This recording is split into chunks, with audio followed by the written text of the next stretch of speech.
시작하겠습니다. 자, 소프트웨어 공학이라는 것 자체가 나왔을 때, 나와서 개발 방법론이 나왔단 말이에요. 자, 개발 방법론 나서 일어났을 때 이게 뭐가 났죠? 특히 이제 우리가 요 구조적으로 정보공학은 되게 단순해요. 딱 비교하는 포인트가 로직 중심이냐, 기능 중심이냐, 데이터 중심이냐, 요거만 되고, 요게 어떤 구조가 있다. 구조적은 거의 얘기했던 것처럼 소포스랑 거의 약간 비스무리무리해요.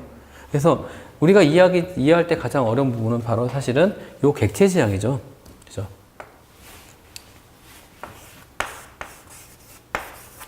자, 객체 지향에서는 우리가 보통 이제 얘가 인간이 이해하는 방향으로 모든 걸 이해하는 방식으로 그대로 표현했다고 표현을 해요.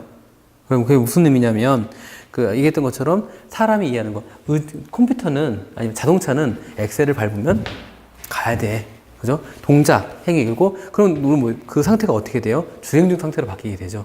이런 상태라든가 이런 내용들이 모두 자동차 안에 보관이 되는 거예요. 그래서 자동차는 그런 애야요. 라고 표현되는 거죠. 그렇기 때문에 요 관점으로 프로그램을 짜는 거예요. 그래서 우리가 보통 현재 그 상태, 그리고 기능, 그리고 데이터까지 모두 모았다. 그래서 얘를 하나의 객체로 보는 거예요. 근데 객체로 보지만, 하나하나는 객체지만, 그걸 모아서 특성화할 수 있겠죠. 그게 뭘까요? 우리가 얘기하는 클래스라고 얘기하는 게 그거예요. 그죠? 그래서 그러니까 현대자동차에서 뭐 어떤 제네시스가 나왔어요. 그럼 제네시스라는 자동차는 이런 자동차라는 커다란 틀이 있는 거죠. 그대로 하나하나 찍어서 나오잖아요. 그럼 찍어서 나오면 어떻게 돼요? 자동차 위치가 다 다르죠. 그죠? 자동차 현재 속도도 달라요. 상태도 달라요. 그죠? 그래서 공통의 특성을 가지고 그 속성을 갖다 그대로 현실화한 거를 인스턴스화 했다고 표현하고, 인스턴스한 걸 바로 저희가 객체로 얘기를 합니다. 그래서 객체 지향의 특성에는 보통 얘기하는 4가지가 있어요. 뭐였죠? 첫 번째. 뭐 있나요? 그래서 캡슐화. 제가 외울 때는 캡타 상추라였는데 캡슐화가 있습니다. 있어요. 캡슐화는 뭐 하는 거죠? 방금 다 모아놨다고 그랬잖아요. 그죠? 한 군데 다 모아놨고, 이거랑 비슷한 게 인포메이션 하이딩인데, 그래서 다 모았다 했잖아요. 데이터를 모아놓은 거예요. 데이터하고, 그 다음에 그 상태하고, 그 다음에 이런 것들 다 모아놓은 걸 갖다가 얘기하는 캡슐화라고 얘기합니다. 인포메이션 하이딩은 뭐라는 거죠? 정보를 숨기는 거예요. 이제 캡슐에서 모았단 말이에요. 모아서 자동차라고 모았어요. 자동차라고 모았는데, 그럼 그 자동차를 누군가 가지고 엔진 들어가서 엔진 빼내고 이러면 망가지게 되잖아요. 그러니까 어떻게 하냐면, 알려주는 키만 누르고, 스타트 버튼을 눌러가지고, 시동키를 돌려가지고 스타트를 시킨다. 요거 외에는 시동이 안 걸리게 하는 거예요. 물론 이제 영화 보면 이렇게 치치치치 하는 건 있긴 하지만 그건 해킹이라고 얘기하는 거고, 그걸 못하게 하는 게 바로 인포메이션 하이딩이거든요. 정보를 숨겨서. 네. 그래서 얘를 하는 가장 큰 이유가 뭘까요? 객체가 내가 원하는 대로 행동해야 되는 거예요. 만들어진 이유대로. 만약에 외부에서 이렇게 가서 뭔가 처리해버리면, 외부에서 갑자기 상태를 바꿔버렸어요. 그런 거 있잖아요. 요즘 인공지능 자동차 나왔다 치는데, 나 자동차 달리다가 누가 그걸 시동을 꺼버려. 그럼 어떻게 돼요? 내가 잘 가고 있다는 걸 보장을 못 하잖아요. 근데 그걸 보장하기 위해서 캡슐을 하는 거예요. 내가 원하는 대로 넌 명령을 해라. 그러면 네가 알고 있는 방식대로 동작을 해줄게. 라는 게 이 캡슐의 가장 큰 의미라고 볼 수 있어요. 두 번째는 뭐냐면, 저희가 할 때는 다양성이라고 표현했어요. 그 다음에 상속이 있어요. 그 다음에 추상화가 있어요. 사실은 레벨로 봤을 때는 추상화 레벨이 그 다음 얘기를 설명할 레벨하고 같아요. 추상화는 뭐죠, 저희가? 추상화 한다 그래요. 반대말이 뭘까요? 국어시험이에요. 네, 시체와 구체화예요. 네, 뭐냐면 추상화라는 의미는 구체적인 거 다른 거예요. 그러니까 예를 들어서 우리가 자동차라는 걸 표현을 썼어요. 근데 자동차를 저희가 프로그램을 구현한다 치면 다 구현할 필요가 없는 거 있어요. 바퀴가 굴러간다든가 이런 거 아니면, 그러니까 다 구현할 필요 없고 그냥 위치하고 내비게이션을 만들고 치면 자동차를 객체를 만들었을 때, 그럼 걔는 뭐만 알면 돼요? 현재 속도, 위치, 그리고 지도, 이것만 알면 되잖아요. 근데 그거에 관계없이 내비게이션에 상관없는 바퀴 재질, 엔진 크기, 몇 기통, 이런 거 이유 알 리가 없잖아요. 경차하고 일반차는 알겠네. 요금 계산 때문에. 근데 그런 거를 갖다가 무시하고 내가 필요 없는 건 무시하고 내가 필요 없는 것만 구체적인 거에서 추상화를 끌어올린다 라고 해서 추상화예요. 그러니까 객체를 클래스를 디자인을 할 때 만들 때 추상화를 통해서 디자인하는 거예요. 어? 그리고 추상화가 끝나고 나면 추상화에서 어떤 객체가 만들어졌어요. 그러면 얘 객체장에서 가장 큰 우리가 장점을 얘기하는 상속이라는 게 뭘 쓰게 돼요. 상속은 어떻게 하는 거죠? 상속이라는 얘기는 사람이라는 공통적인, 예를 들어 동물이라는 공통적 특성이 있어요. 사람마다. 그죠? 사람은 동물이잖아요. 그러다 보니 동물에 맞는 특성을 모두 사람이 가지고 있어요. 그죠? 그래야지 사람은 동물인 거니까. 그래서 그 얘기는 뭐냐면 동물이 가지고 있는 특성을 다시 사람을 만들 때 구현할 필요가 없다는 얘기예요. 그냥 걔를 상속받아서 쓰는 거예요. 예. 그걸 통해서 재사용을 하는 거죠. 그래서 우리가 얘기할 때 나중에 나오겠지만 얘를 화이트 리유즈라고 해요. 리유즈라고 합니다. 화이트 리유즈가 무슨 의미일까요? 네. 하얀 리유즈잖아요. 그죠?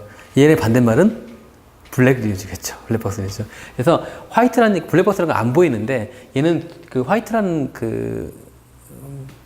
하얗다기보다는 투명한이라고 생각하시면 돼요. 소스 코드를 보고 상속받는 거니까. 이걸 저희가 화이트박스 리유즈라고 합니다. 그래서 이게 객체장의 가장 특징이라고 할 수 있고요. 자, 객체장에는 우리가 어떤 게 있을까요? 요 종류도 사실 이게 있거든요. 4가지가 있거든요. 뭐였어요? 단, 다, 선, 반. 라고 해서 단일반 상속이 있어요. 단일이라는 건 아버지가 하나인 거예요. 상속받는 거 하나 받는 거예요. 되게 제일 단순하겠죠. 자, 다중상속은 위가 조상이 여러 계신 거예요.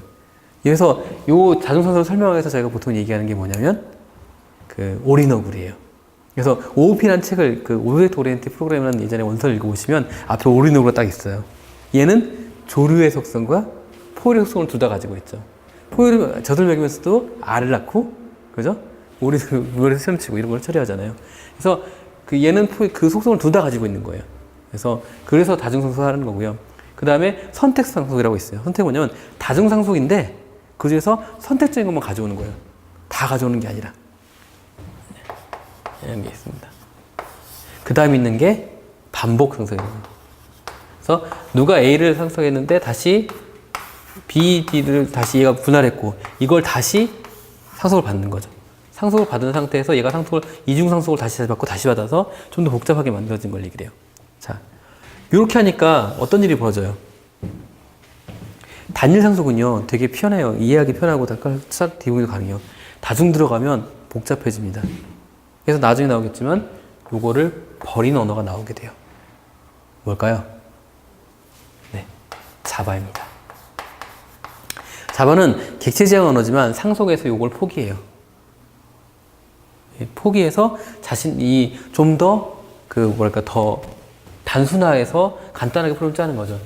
즉, 우리가 항상 하는 말이 있습니다. 심플이지 베스트라고 해가지고 간단한 게 제일 중요한 거거든요. 근데 이렇게 해놓으니까 너무 복잡하고 디버깅 자체가 어렵더라는 거죠. 그래서 이런 특징을 가진 것이 상속이다라는 정도만 이해하시면 되고요. 자, 다향성 같은 경우는 폴리모피즘 같은 경우에는 우리가 이제 예전에 펑셔널 랭귀지를 짜다 보면은 제일 힘든 게 뭐냐면 이름 짓기예요. 왜 이름 짓기죠? 그러니까 예를 들어서 같은 동작을 하는데 파라미터만 다르고 뭐만 다른데도 불구하고 이름을 지어야 되니까 뒤에 언더바 붙여서 막 뒤에 위드해서 계속 늘어나거든요. 함수명이. 근데 객체장에서는 그럴 필요가 없어요. 얘는 메시지를 우리가 얘기하는 메소드 있잖아요. 메소드 또는 메시지. 메소드, 메시지. 이거를 재사용할 수 있게 해주는 거예요. 그래서 무슨 얘기냐면 A라는 함수가 있으면 클래스 A라는 클래스가 있으면 이 안에 함수가 이렇게 있을 거잖아요. 근데 A라는 함수명이 있다 쳐요. 근데 예를 들어서 자동차에서 run이라는 함수를 찾아서 run은 좀 그렇다. move라는 메소드에 쳐요. 근데 이거 굳이 구분하자면 그 move가 1단으로 가는 거, 2단으로 가는 거, 3단으로 가는 거, 4단으로 가는 거를 하면 이 함수명을 다 따로 만들어야 돼요. 그죠? 그러면 요거 할 때마다 생각할 때마다 의미를 들여고 몇이 복잡하잖아요. 근데 간단하게 move라는 형태로 있으면 되잖아요. 그죠? 그래서 요 무분한 형태로 그걸 계속 재활용해서 쓸 수 있게 만들어주는 거예요. 뭘로 구분하느냐? 뒤에 파라미터. 그래서 뒤에 파라미터 형태. 이게 캐릭터냐? 아니면 뭐 인테저냐? 이걸 통해서 다르게 구분하는 거예요. 그래서 이렇게 해서 이제 그 같은 클래스 내에서 공유하는 걸 저희가 오버로딩이라고 얘기를 해요. 그럼 오버라이딩은 뭘까요? 아닙니다. 아니요. 인자 개수가 다르거나 형태가 다르거나 이게 다 모두 오버로딩이에요. 예. 오버라이딩은 뭐냐면 올라타는 거잖아요. 걔는 오버로딩은 같이 적재하는 거고, 그죠? 예. 아니 오버로딩은 예 맞습니다. 정의를 다시 하는데 어떻게 되냐면 클래스 간에 하는 거예요. A라는 클래스가 있고 B라는 클래스가 있는데 얘가 우리가 상속을 받았어요. 그런데 여기에 무브라는 게 있고 여기에 무브라는 게 있어요. 파라미터 동일하고 리턴 타입도 동일하고 개수도 다 똑같아요. 그러면 A라는 걸 콜했을 때하고 B라는 걸 콜했을 때하고 어느 걸 시행돼야 되는 건 시행이 돼야 되냐 하는 거죠. B로 만들어진 건 얘가 실행돼야 되고 A라는 걸 실행은 여기 이게 실행돼야 되는 거예요. 그죠? 자, 이것을 벗어나서 생각해 봅시다. 상속을 받은 게 또 있어요. 키보드 이렇게 하자. 상속을 받은 클래스가 또 있어요. 얘는 C라는 클래스인데 얘도 무브가 있어. 그래서 얘 A라는 애가 대표를 해서 얘 A라는 형태로 얘네 C하고 B를 대표했어요. 그래서 콜을 한 거죠. 누군가 무브를 콜했어요. 그럼 어떻게 돼요? C 클래스로 만들어진 거는 요게 실행될 거고 B 클래스로 만들어진 건 요게 실행이 될 거죠. 그래서 요 상속 간의 관계에서의 같은 걸 사용한 메소드명을 같이 사용한다 해서 얘는 오버라이딩이고요. 라이드. 탄 거예요. 얘는 같은 클래스 내에서 여러 개를 갖다 쓸 수 있다고 해서 오버로드예요. 읽을 수 있는 거죠. 과적이고, 여러 명이 탄 거예요. 올라탄 거예요. 그러니까 얘는 실은 거고, 얘는 올라탄 거죠. 요거의 기본에 따라서 해하실 거는, 결국 얘는 클래스 내에서 메소드명 재사용 거고, 얘는 클래스 외부에서 파라미터 재사용, 이런, 메소드 재사용을 생각하시면 돼요. 명칭을. 그래서 이 얘기는 이론적으로 바라보면 그래요. 이론적으로 바라보면, 자, 간단히, 우리가 얘기했을 때, 사람이라는 사람이 있다 쳐봅시다. 사람이 있고, 사람이라는 클래스가 있고, 사람을 따른 운동선수가 있고요. 그죠? 운동선수가 있고, 그 다음에 일반적인 보통 사람이 있고, 장애인이 있다고 쳐보세요. 그러면 다리가 다친 사람이에요. 자, 런이라는 메소드를 가질 때, 뛰어! 했을 때 어떻게 뛰냐고요? 방법이 다 다르잖아요. 운동선수는 배웠기 때문에 크라우치 자세해가지고 빵! 간단 말이에요. 그죠? 근데 사람은 어때요? 뛰어? 이게 되는 거예요. 자기는 뛸 다리가 부족하기 때문에 이렇게 되는 거죠. 그죠? 객체마다 다른 동작을 할 수 있게 만들어준다는 게 가장 큰 특징이에요.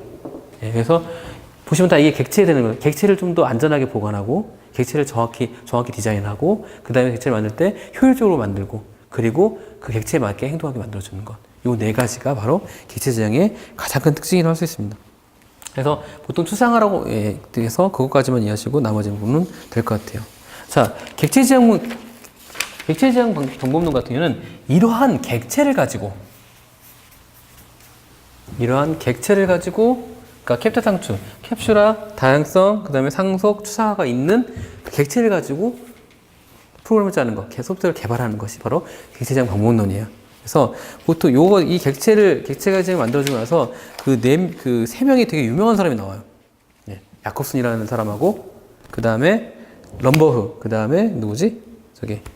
부치라는 요 세 사람이 나옵니다. 요 세 사람만 없으면 요게 시험 범위가 아니었어요. 어쨌거나 요 세 사람이 이론을 만드는 게 뭐냐면, 하나는 야콥슨 같은 경우는 이 사람은 OOSA라고 해서 OOSA라고 해서 흔히 얘기하는 만약에 시험 문제 공부하면서 약간 배웠겠지만 유즈 케이스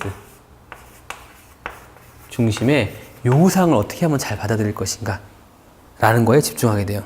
이 사람들은. 그래서 유즈케이스 드라이브에서 유즈케이스로 모든 걸 만들고 유즈케이스를 어떻게 디자인하고 그걸 따라서 어떻게 객체 만드는가 라는 걸 얘기를 했어요. 그래서 럼버 같은 경우는 OMT라고 해서 오브젝트 모델링 테크닉이라고 해서, 이거 오브젝트 오리엔티드 소프트웨어 엔지니어링이고 오브젝트 모델링 테크닉이에요. OMT라고 해서 이 양반은 분석 강점, 분석을 어떻게 하면 할 것인가. 클래스 다이어그램이나 이런 뭐 그런 걸 듣고 뭐 클래스 다이어그램, 뭐 시퀀스 다이어그램 이런 걸 통해서 분석을 어떻게 할 것인가 라는 걸 해진 거죠. 그리고 OOD가 여기서는 이제 그 럼버 같은 경우는 OOD, 오브젝티드 오리엔티드 디자인이라는 형태를 통해서 실제로 어떻게 하면 그 설계를 잘 할 것인가 라는 개념으로 접근하게 돼요. 그래서 요것들이 다 모인 게 뭐죠? 요 세 가지가 OS, OMT, 얘는 모델링, 얘는 설계. 요 세 가지가 모여서 나온 게 바로 요 세 가지 프로세스가 모였잖아요. 그래서 이 객체지향 공무원들이 이 각자들 이 세 가지를 전부 자기들이 발표를 했어요. 그래서 요 세 사람이 모여서 회사를 하나 만듭니다. 네, 바로 우리가 얘기하는 UP, 유니파이드 프로세스, 통합 프로세스가 나와요. 그게 R, 레셔널로즈라는 회사가 만들어집니다. 그래서 레셔널로즈에서 요걸 집재성해서 OS, OMT, OE들 중에서 통합 프로세스를 만든 게 바로 RUP예요. 그래서 그 객체지향의 그 대표적인 객체지향 방법 중에 하나고요. 요걸 통해서 이 전체를 다 통합했기 때문에 그래서 통합이에요. 유니파이드가 된 거예요. 그래서 다 모아놓은 거고요. 이 같은 경우는 주로 아키텍처 중심이고 반복 점증형이고 그 다음에 유즈케이스 드라이브이고 UML 기반으로 얘기해요. 다 모아놓은 거죠. 유즈케이스, UML, 디자인, 설계까지 해서 전부 만들어놓고 아키텍처 중심까지 설계까지 다 해버린 거죠. 저희가 보통 얘기를 할 때 외울 때는 이제 그 통합을 해서 통합 프로세스다. 얘 RUP의 특징이라 그러면 통합 프로세스다.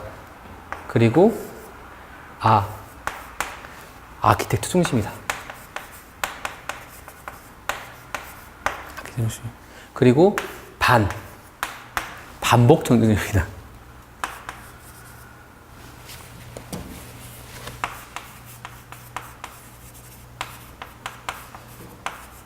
반복 점증형이다. 그 다음에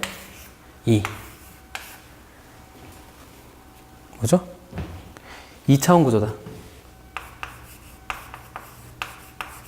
얘는 구조를 갖다 하나 더 뒀어요. 그래서 그 프로세스 관점에 있고, 그 다음에 반복 관점에. 그래서 그 여기에서는 4가지 단계로 나눠지고, 여기서는 2가지 단계로 나눠져서 요 2차원 구조로 데이터를 건축하게 돼요. 그래서 단계별로 어떻게 할 것인가. 그래서 보통 여기에서 비즈니스 모델링하고 요구사항 분석하고 그 다음에 분석하고 디자인한 다음에 구현한 다음에 테스트하고 그 다음에 변화 관리, 형상 관리, 그 다음에 프로젝트 매니지먼트, 그 다음에 환경 이쪽을 하는 전체적인 일반적인 그 워크플로우라고 치면 이쪽 같은 경우에는 반복 중에서 도입 단계, 정년 단계, 그 다음에 그런 단계를 통해서 그 구현 단계, 그 다음에 이행 단계 여기서 2가지 형태에서 이렇게 이런 그래프가 있어요. 요 단계에서는 뭐하고, 요 단계에서 뭐하고. 그래서 요런 그래프를 통해서 전체적으로 나오는 거죠. 수평축에서는 페이스에서 몇 단계에 갔는가, 마일슨이 때 어떤 단계까지 갔는가라는 것으로 가는 거고, 수직에서는 실제로 이 일을 할 때 어떤 일을 하는 거예요. 왜 그러냐면, 나중에 이제 그림이 나오겠지만, 요쪽에 이제, 예를 들어서 그 비즈니스 어널리시스 모델링이 있거든요. 그 비즈니스 모델링이 뭐예요? 그러면 사용자 요구사항을 분석하기 위해서 우리가 모델을 해보는 거잖아요. 이거는 처음에 도입 단계에서는 많이 하겠죠, 이렇게. 그죠? 그 다음에 정년 단계에서는 아키텍처 만드는 거니까 좀 줄어들 거고, 그 다음에는 구현 단계 가면 훅 떨어지겠죠. 얘는 이미 고정될 거니까. 설계가, 구현 같은 경우는 어떻게 돼요? 예, 처음엔 적다가 올라갔다 내려갔죠. 그래서 요 각 단계별로 어떤 일을 하는 거야. 단지 얘네들이 아예 안 되는 건 아니에요. 중간중간 바뀌게 되잖아요. 그래서 이런 2차원 구조를 만든 게 RUP에서 우리는 통합, 아키텍처 기반, 반복 점증, 2차원 구조라고 해서 저희가 일단 통합안이라고 외워가지고 통합안이라고 외워서 저희가 얘기할 때는 그 RUP라고 얘기하고요. 여기서는 도전구현이라고 해서 도입, 정년, 구현, 이행 이 형태에서 부분을 쳐서 저희가 외우고 나중에 이해가 됩니다. 그거는 나중에 더 진행할 때 자세히 설명드릴게요. 여기서 제일 아셔야 될 거는 RUP가 통합 프로세스고 통합 프로세스가 된 애들이 요 3가지의 모델이 같이 모인 애다. 그리고 얘는 2차원 구조다. 정도 이해하시면 큰 어려움이 없어요. 자, 여기까지가 소위가 말하는 우리가 얘기하는 전통적인 방법론이에요. 예, 그래서 전통적으로 CBD까지 해서 그러니까 일반적으로 있는데 이른바 최신 방법론이 나온 것들이 있어요. 뭘까요? 그냥 많이 들어보셨을 텐데 무조건 나올 수밖에 없잖아요. 예. 누가 보면 항상 물으면 요즘은 이제 하도 에자일을 하니까 그러니까 뭐 큰 의미가 없지만 에자일이라는 표현을 씁니다. 자, 에자일은 우리나라 말로 하면 뭐죠? 에자일은 경량화 방법론이라고 해요. 왜 경량을 할까요? 그 정보공학공이나 구조적 방법론, 정보공학 방법론, RUP 이런 것들의 가장 큰 특징이 뭐냐면 점점 더 명확하게 구별하기 위해서 문서도 많고 절차가 굉장히 잘 발달됐다는 얘기예요. 절차, 이거 끝나면 뭐 해야 되고, 이거 끝나면 뭐 해야 되고, 라는 게 정해져 있어요. 그러면 이거를 이게 이렇게 하는 게 정말 좋은 것인가? 라는 걸 해보죠. 그래서 연구를 다시 해본 결과, 우리 개발자 중심으로 진짜 실무 중심으로 일을 해보자. 이론 그런 거 절차 필요 없고, 우리 한번 제대로 한번 실무 중심으로 절차보다는 사람, 그리고 빨리빨리 하는 거. 그래서 빨리빨리 보여주고, 빨리빨리 의사결정 내리고 하는 걸로 가보자고 하는 게 바로 에자일입니다. 그러니까 이제 기존 방법 자체가 문서 위주죠. 산출물 위주고, 그러다 보니 좀 복잡하다라는 거죠. 그래서 나온 것들이 사실은 가장 크게 유명한 것들이 바로 XP. 문제 나오면 대부분 XP에서 나왔잖아요. 그죠? 나온다 치면. 그 다음에 나온 게 뭐죠? 스크럼 정도 나오죠.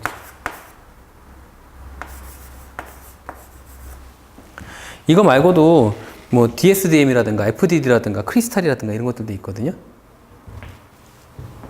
이거 말고도 DSDM이나 그다음에 저기 크리스탈이나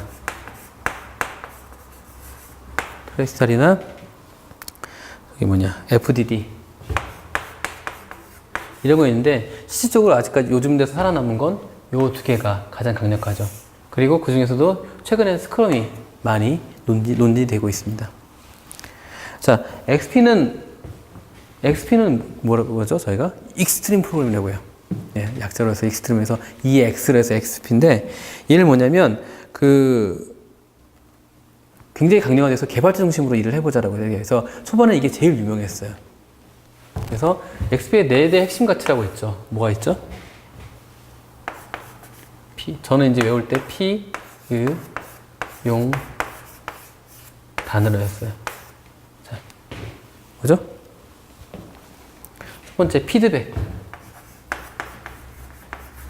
의사소통, 용기, 그 다음에 단순. 여기서 제일 중요한 게 뭘까요? 요 4가지 중에서.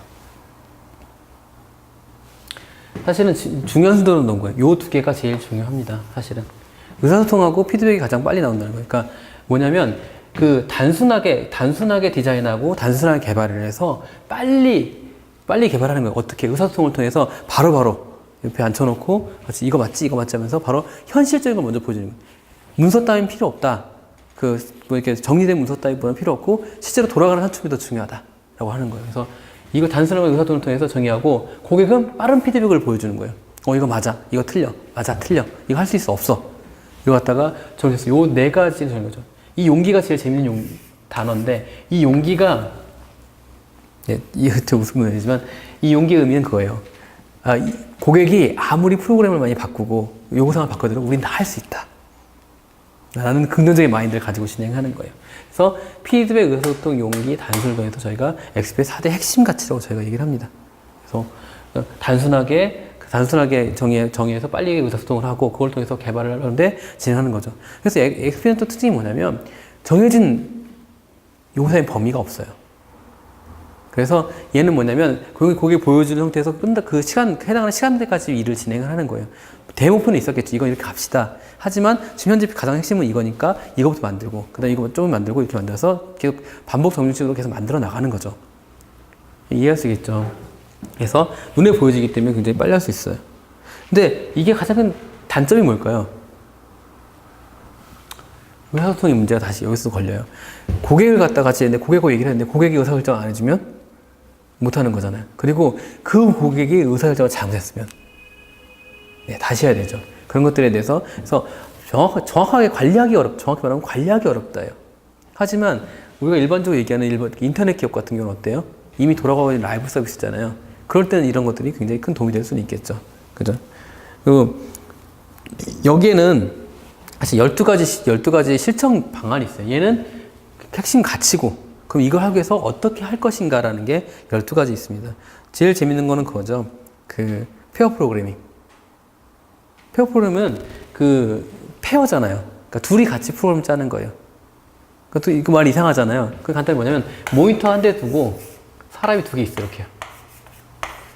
그래서 키보드 하나 두고, 그래서 이 사람이 프로그램 짜는 동안 이 사람 보고 있는 거예요. 어떻게 보면 되게 낭비 같잖아요. 그죠? 근데 이게 낭비가 아니라는 거예요. 왜? 얘가 프로그램을 짜는 걸 보면서 얘는 그걸 그 같이 코딩을 보게 되잖아요. 그럼 어떻게 돼요? 저절로 요 프로그램의 지식이 얘가 가지게 되죠. 즉 백업을 가지게 돼요. 그리고 두 번째, 원래 그 일을 직접 하는 사람은 눈에 못 보는 경우가 많아요. 예를 들어 야구 같은 데서 보면 그러잖아요. 아, 이러시면 안 되는데, 뭐, 그래서 이거 이렇게 해야 되는데, 라고 훈수를 듣잖아요. 원래 훈수 듣는 사람이 더 잘 보이잖아요. 그죠? 실제 야구를 하든, 장기를 두든, 바둑을 두든. 그러니까, 훈수하는 사람이 생긴 거예요. 그죠? 그래서, 이 사람이 하지 못하는 거를, 인지 못한 걸 이 사람이 먼저 이기시게 해주는 거죠. 그러니까 서로 상호상호 발전할 수 있다는 게 특징이에요. 그리고, 두 번째로 이게 자연스럽게 인수인계가 만들어지기 때문에 얘가 뭘 해서 그렇게 만들어지는 거죠. 그래서 요거에 가장 재밌는 분이 페어 프로그램이라는 게 있었고요. 두 번째가 온사이트 커스터머예요. 커스터머를 프로젝트 룸에 갖다 놔요. 그래서 바로바로 물어볼 수 있게 이렇게 의사소통, 피드백, 할 수 있게 하는 게 특징이라 할 수 있고요. 몇 가지는 뭐 지속적인 병합이라든가 아니면 메타포라든가 아니면 스토리 카드 이런 것들을 많이 하고 있습니다. 요거는 XP 들어가서 할 때 하나하나 제가 설명을 드릴게요. 그리고 이렇게 하는 요거 있고 그다음에 코드 공동 소유라는 개념이 있어요. 코드에 소유권이 없다는 얘기예요. 얘도 이 코드에 대해서 얘도 소유권이고 얘도 소유권이 있어요. 심지어 다른 리뷰어도 있는 거예요. 그래서 그런 리뷰를 항상 하는 거에 대해서 당연하게 여기는 형태가 되는 거죠. 자, 요런 형태가 있었고, 요런 형태 에자일 방법이 있었고요. 이 에자일을 XP를 구현하기 위해서 어떤 세부적인 또 하나 되어 있는 게 뭐냐면 TDD라는 개념이 있어요. XP의 12가지 실천 항목 중에 하나 있는 건데, 테스트 중심 개발이라는 거예요. 말이 웃기죠? 테스트 중심 개발. 왜 테스트 중심 개발이냐? 얘는 개발 단계가 바뀌는 거예요. 개발 단계가. 원래 어떻게 돼요? 저희가 요구사항, 분석, 설계, 개발, 테스트 여기 있잖아요. 그죠? 근데 이 테스트가 여기 와 있는 거예요. 설계를 할 때 테스트부터 설계하는 거예요. 왜 그럴까요? 쓸데없는 걸 만들지 말자는 얘기가 여기 포함되어 있어요. 그래서 테스트라는 걸 갖다가 내가 무엇을 할 것인가를 정해놓는 거예요. 그래서 이 기능을 증명하려면, 이 기능이 제대로 동작한다고 증명하려면 이러이러한 테스트를 해야 돼 라고 디자인하는 거죠. 그러면 만든 사람은 어떻게 해요? 이 테스트에 통과하는 코드를 만드는 거예요. 빠르게. 그 테스트만 통과하는 코드를. 그럼 이렇게 되면 뭐가 돼요? 중간중간에 이건 이래서 필요할 것 같아. 이래서 필요할 것 같아. 이런 게 사라지는 거예요. 그냥 고객이 요구한 것만 개발하게 되는 거죠. 그래서 훨씬 더 빠르게 개발이 만들어질 수 있어요. 두 번째, 통과 기준을 알잖아요. 그죠? 그러니까 좀 더 명확한 근거가 있게 프로그램을 짤 수 있다는 거죠. 안 그러면 프로그램 근거가 안 나오니까. 그죠? 그래서 요런 걸 통해서 좀 더 빠르게 개발하는 거예요. 이 단점이,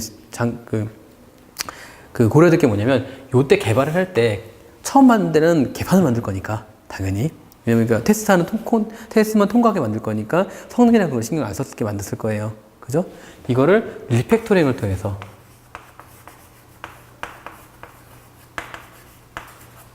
어떻게 해요? 다시 재개발해서 완전화시키는 과정이 필요해요. 그래서 먼저 돌아가는 코드를 만들고 그 다음에 완벽하게 만들자라는 거예요. 시간 남을 때. 그죠? 최소한 기능은 돼야죠. 그죠?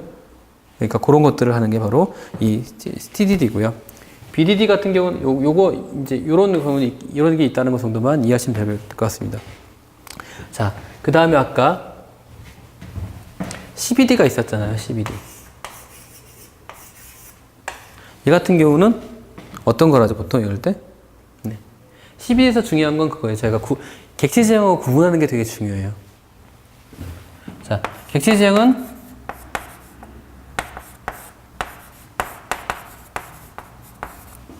CBD의 CBD의 구분만 정하시면 돼요. 얘는 일단 재사용 단위가 누구죠? 재사용 단위가 객체 지형은 뭐예요? 얘 오젝트 객체입니다. CBD는 컴포넌트죠. 단위가 다른 거예요. 그죠? 그 다음에 이 같은 경우는 재사용을 할 때 어떤 걸 하죠? 소스를 재사용해요. 그러다 보니까 뭐 어떻게 됩니까? 개발 툴이 같아야 돼요. 컴포넌트는 바이너리를 비교하죠. 그러다 보니 개발 툴이 관계없어요.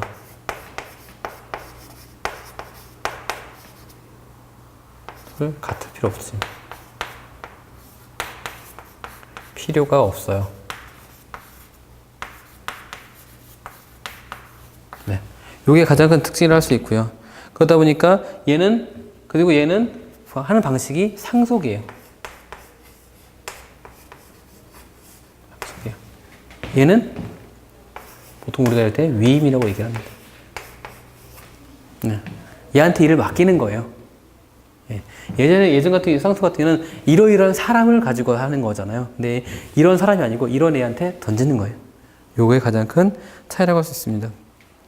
그래서 얘 같은 경우는 이 컴포넌트가 중요했었어요. 원래는 객체지형은 개발자 위주로 만들어진 거라고요. 근데 컴포넌트는 이 컴포넌트를 갖다가 외부에서 사올 수도 있는 거예요. 잘 돌아가는 거 사면 되니까. 객체지형은 소순이가 안 주겠죠. 그죠? 근데 얘는 주는 거란 말이에요. 그래서 컴포넌트를 가지고 우리가 개발을 진행합니다.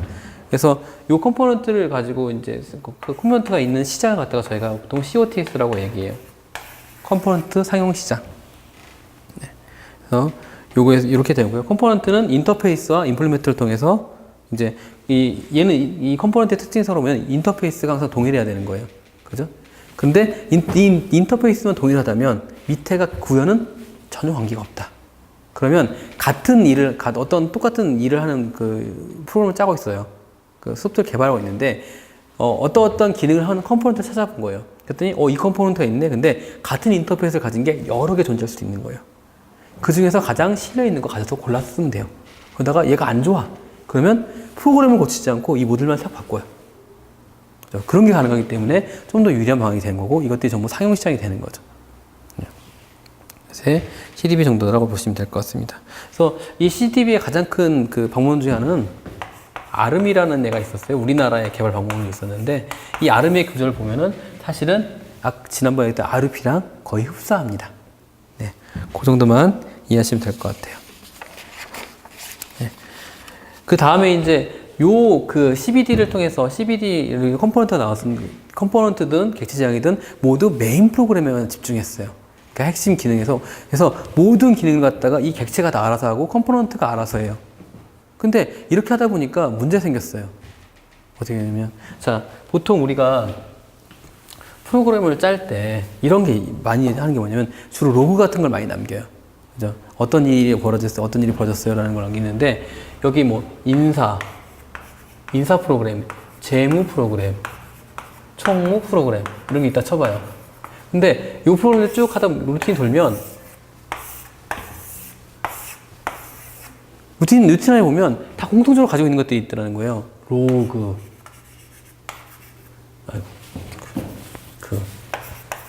아니면 인증, 보안, 이런 것들 모듈들이 존재하더라는 거죠. 이렇게 같이 있는데. 근데 만약에 이 인사하는 사람이 이걸 다 짠다. 그러면 다 로그 루틴 자기가 만들어야 돼요. 인증 루틴 다 자기가 만들어야 돼요. 보안 루틴 자기가 만들어야 돼요.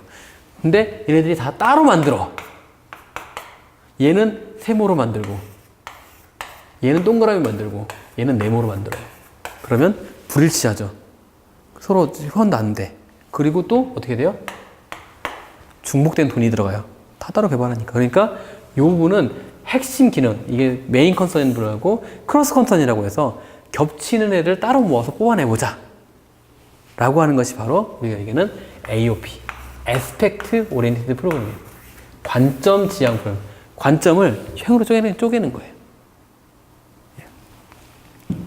이걸 가지고 우리는 진행을 합니다. 어떠세요? 네. 여기까지, 이게 지금 저희가 얘기하는 방법론을 다 설명한 겁니다. 여기까지 하시면 이 논리대로 쭉 이어서 이해하시면 이 흐름대로 보시면 이해하시면 돼요. 아, 얘는 경량을 이루어졌었구나. 그리고 이런 것들을 또 다른 축으로 한번 바라봤구나. 라는 것이 있으면 요 관점에서 요 상태로 문제만 풀어도 대부분 점수, 이 방문조에 대한 점수는 거의 나올 수 있습니다. 물론 나중에 하나 설명드리겠지만 여기까지 한 게 지금 여기까지 한 거예요. 지금 또 개발 방법론까지. 여기까지 해서 이 소프트웨어 프로세스 모델을 세우는 다음에 이걸 실제로 적용을 하는데 여러 가지 방법을 적용하는 거죠. 아까 뭐 있었죠? 구조적, 그 다음에 정보공학, 그 다음 객체지향, CBD, 그 다음에 에자일에서의 XPR, 스크럼, 그 다음에 또 뭐 있죠? 그 다음에 우리가 방금 얘기했던 그 파생되고 나온 TTT가 있었고, 그 다음에 AOP, 그리고 CBD에서 나오는 이제 마름이라는 게 존재했었다. 정도에서 그 라인을 쭉 이어가시면, 아, 이렇게 발전해 왔구나. 좀 더 통제하는 쪽으로 발전한 쪽이 있고, 좀 더 경량화 쪽으로 발전한 쪽이 있는 거예요. 하다 보니까. 그렇습니다. 자, 이제 하나하나 볼게요. 이제 또 세부적인 것에서 보게 되면, 요구 정의라는 게 있습니다. 자, 요구사항에 대한 문제는 대부분 요구사항하고 설계 구분을 어떻게 할 것이냐에 대해서 나오게 돼요. 그죠? 자, 이 요구를 정의합시다. 첫 번째 요구 정의. 자, 요구 정의. 자, 요구 정의를 할 때 가장 바라볼 때 우리가 바라볼 때 어떤 게 있을까요? 자, 종류를 봐야겠죠. 예. 요구사항의 종류가 뭐가 있죠? 이거 얘기할 때. 자, 첫 번째 요구사항부터 요구사항의 일단 종류를 제끼고 정의부터 그럼 정의부터 먹읍시다. 요구사항의 정의가 뭐예요? 사용자가 원하는 것이죠. 그죠? 그 얘기 뭐냐면 무엇이 즉 화시 구현되어야 되는가?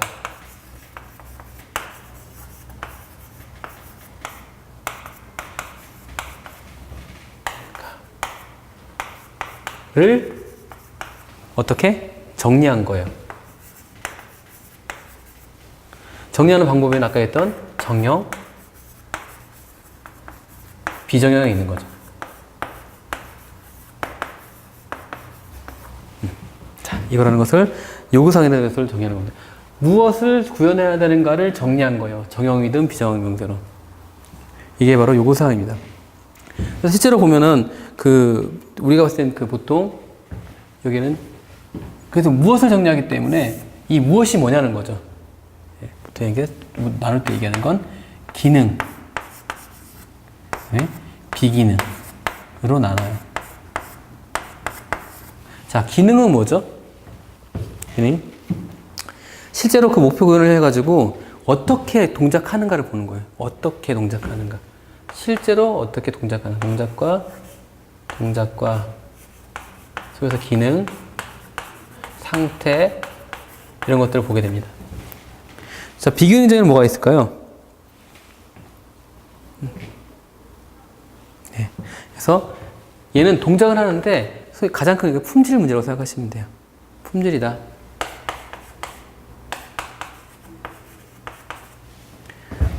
신뢰성이 있어야 되고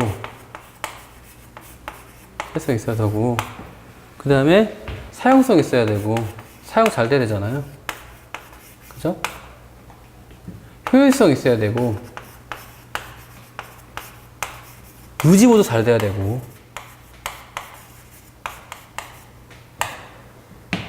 이식이 잘 돼야 돼요. 그죠? 그래서 이게 기, 신사, 효, 유, 이. 예. 이게 어디서 많이 들은 거겠죠? 예. 뭔가요? 구하나의 주기에서 품질 속성이에요. 그죠? 기능적 품질, 그 다음에 신뢰성, 사용성, 효율성, 유지보수, 이식성. 이런 거에 돼요. 안 들어보셨나요? 네. 예, 나중에 보면 다시 나오니까. 그래서 기능과 비기능을 나눠서 동작을 어떻게 하는가, 동작이 잘 되는가. 빨간색 버튼 누르면 빨간 벨이 울려야 돼요. 근데 품질에서는 빨간색을 100번 누르는데 한 번이 안 울려. 이러면 안 되잖아요. 그죠? 동작을 보장해야 되고 사용이 쉬워야 돼요. 빨간색도 있다고 해서 누르기 되게 좋아야 돼. 뭐 그런 것들. 아니면 효율성에서 이게 얼마나 잘 효율적으로 만들어졌는가. 그리고 빨간색이 부품이 많아가지고 빨리 고안될 수 있어. 이런 거 돼야 돼요. 그죠? 그런 것들 모두를 할 수 있는 게 이 비기능이고요. 얘는 실제 동작에 관련된 거, 얘는 품질에 관련된 얘기라고 보시면 대부분 맞아요. 여기에 뭐 이렇게 예를 들어서 뭐 성능적인 요소도 있고요. 그 다음에 지원성, 그래서 다른 방향으로 보기도 해요. HP인가? 그쪽에서 만든 그러니까 FRPUS라고 해서 유저빌리티, 릴라이빌리티, 그 다음에 그 서포터빌리티, FRPUS, 유저빌리티, FRP, 릴레이션, 퍼포먼스, 유저빌리티, 뭐 이렇게 그런 것들이 존재하는 것도 있어요. 그래서 관점에 따라 다르지만 이 품질에 대한 목표라는 건 거의 같다고 보시면 돼요. 그래서 이 요구사항을 정리하는 게 바로 우리 해야 될 요구사항 정해서 해야 될 종류입니다. 자, 이걸 통해서 어떤 게 되죠? 저희가 요구사항을 어떻게 해야 됩니까? 근데 그렇게 하면. 네. 요구사항은 첫 번째 특징이에요. 특징. 첫 번째 뭐죠? 명확히 하죠. 명확하다는 의미는 뭐예요? 네, 잘 이해할 수 있게 써놔야 된다는 거죠. 이게 클리어하지 않고 겹치고 모호하고 그러면 겹치지 않게 되잖아요. 그리고 두 번째는 완전해야 돼요. 완전하다는 게 무슨 의미예요? 빠진 요구사항이 없어야 된다는 얘기죠. 그죠? 그 다음에 뭐죠? 이번이 검증 가능해야 돼요. 왜냐면 그 요구사항이 실제로 동작했다는 걸 알아야 되는 거잖아요. 그리고 저한테 제일 중요한 건데 일관성이 있어야 돼요. 왜 일관성이 문제가 될까요? 예, 요구하는 사람마다 다르기 때문에 그래요. 자기 관점에서 얘기하기 때문에 겹쳐놓으니까 프로세스가 이 앞뒤가 안 맞는 거예요. 예, 일관성이 필요하다는 거 정도까지 이해하시고 그 다음에 이제 수정도 용이해야 되고 이거 당연한 거겠죠. 6번으로 그 감리나 감사성에서 제일 중요한 추적성이 있어야 돼요. 네. 추적성이 뭐냐면 이 요구사항이 개발되었는가를 볼 수 있게 모든 게 연결되어 있어야 되는 거죠. 그 요구사항 분석부터 요구사항 그 수집부터 분석, 설계, 그 다음에 개발까지 모두 연결되어 있으면 추적성이 있어야 돼요. 이거 가지고 저희가 그 추적성이라고 하고요. 나중에는 뭐 또 다른 것들은 그냥 부가적인 것들이니까 이해하시면 될 것 같습니다. 그래서 이걸 가지고 저희가 보통 요구사항을 정의하는 특징이라고 얘기를 하고요. 이걸 저희가 이 원칙을 다 지켜서 만들어야 될 문서가 바로 SRS라는 문서예요.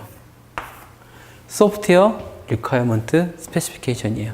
그러니까 소프트웨어를 요구사항을 정리한 문서예요. 요게 핵심 개발 문서입니다. 요거 하나 가지고 박사 논문 쓰신 분도 있고요.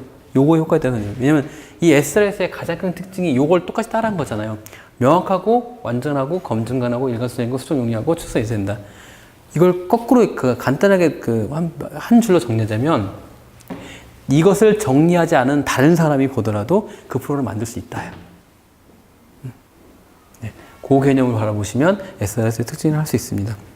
그래서 아까 얘기했던 것처럼 여기에 요구사항을 갖다가 정리하기 위해서 방식이 정형과 비정형이 있다고 그랬잖아요. 여기 네. 정형과 비정형이 있다고 했어요. 비정형은 말할 필요가 없어요. 왜? 얘는 자연어니까. 자연어가 무슨 의미죠? 우리가 그냥 하는 말이에요. 이 말을 가지고 정리하기 때문에 정형 문서를 하고요.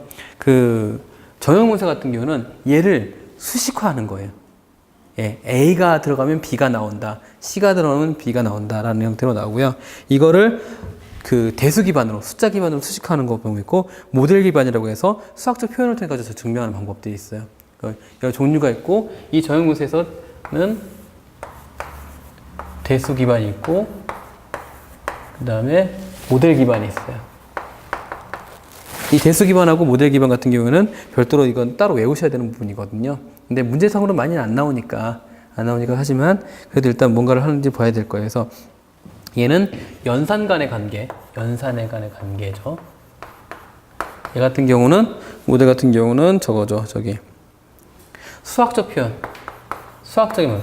이 두 개가 다르죠. 연산은 A 플러스 B는 B 이런 건 이를 얘기하는 거고, 연산 같은 경우는 집합이라든가 아니면 그 조건이라든가 이런 이 조건을 걸어놓을 수 있다든가 이런 게 많이 나오게 되죠. 대표적인 명사가 여기서 제드 명사라는 게 있어요. Z라고 쓰지만 제드라고 있습니다. 예. 그 정도 이해하시면 될 것 같습니다. 예. 재밌지 않으세요? 요구사항 하나만도 이런 일이 벌어져요. 자, 이제 근데 이렇게 요구사항이 이렇게 정의하는데 왜 문제가 저희가 아까 그 구조적 방법론이라든가 아니면 퍼포스 모델에서 제일 큰 문제라고 뭐라고 했어요? 저희가 얘기할 때. 이 요구사항이 명확히 정의되지 않더라라는 거예요. 그래서 그게 좀 더 정의가 돼서 좀 더 많이 연구가 돼서 이제는 이 소프트웨어 공학을 소프트웨어 안에 있던 애가 더 크게 나왔어요. 그게 바로 요구공학입니다. 자, 요구사항도 공학적으로 받아보자 하는 게 요구공학입니다. 이 요거 같은 경우는 요구 설정 단계부터 요구사항을 갖다 제대로 하는지 갖다가 얘를 절차화하겠다는 얘기예요. 얘를 프로세스화하겠다는 거예요. 얘를 툴을 어떤 도구를 사용했다는 거예요. 방법론의 가장 그 세 가지가 분명히 그거거든요. 누가 사람이 어떻게 이런 이런 절차를 통해서 일을 하게 되면, 그리고 이런 도구를 사용해서 일을 하면 다 성공할 수 있다거든요. 요공학도 마찬가지입니다. 그래서 어떻게 누가 어떤 프로세스로 어떤 도구를 통해서 진행하면 될 것인가를 정의돼요. 그래서 아까 얘기했던 것처럼 그 모든 특징을 전부 가져오게 되는 거죠. 자, 그걸 통해서 이 요구를 수식으로 만들었기 때문에 이런 형태의 많이 그러니까 요구사항을 갖다가 수식으로 만들고 정리하고 하는 것들, 모든 것을 요구공학이라고 하고요.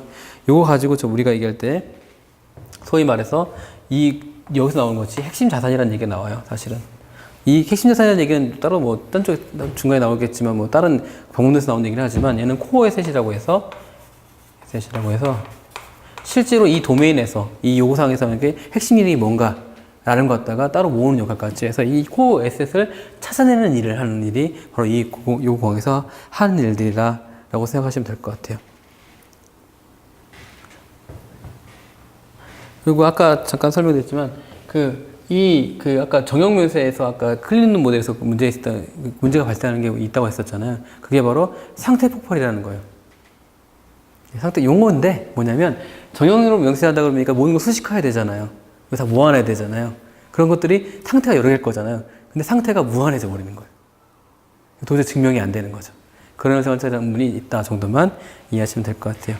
그래서 여기까지 하시고, 네. 요 요구사항까지 끝난 걸로 하시고, 다음에 이제 진행을 하겠습니다. 자, 10분만 쉬시고, 그럼 진행할게요.